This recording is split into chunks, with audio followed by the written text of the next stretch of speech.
I've met a couple of times with the Treasury Secretary, and I'm getting to know him. And I think, it's traditional for Fed chairs and Treasury secretaries to meet on a regular basis, and I fully expect to have a strong relationship with Secretary Mnuchin. We've had very good discussions about the economy, about regulatory objectives, the work of the FSOC, global economic developments, and I look forward to continuing to work with him.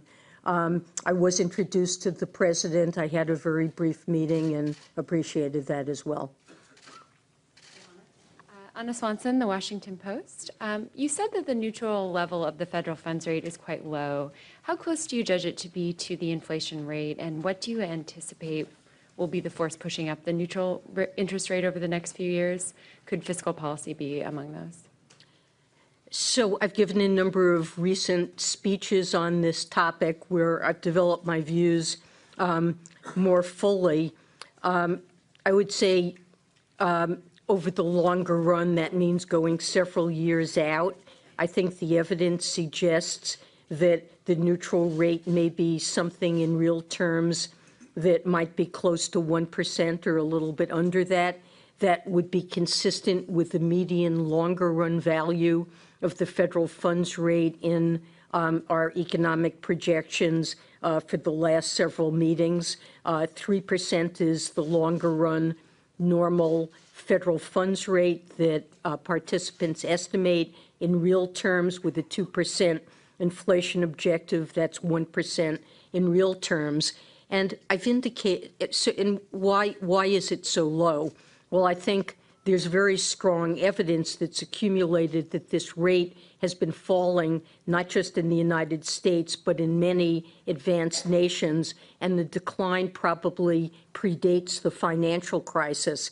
I think in part it reflects slowing population growth and also slow productivity growth here and in many other advanced nations. But some recent work suggests that at the present time, the neutral real rate is yet lower than that, and some estimates place it around 0 in real terms. So I think the lower current rate arguably reflects headwinds that are left over from the financial crisis. One form of headwind, I think, has been caution and restraint and risk aversion on the part of households and businesses that's held back spending decisions.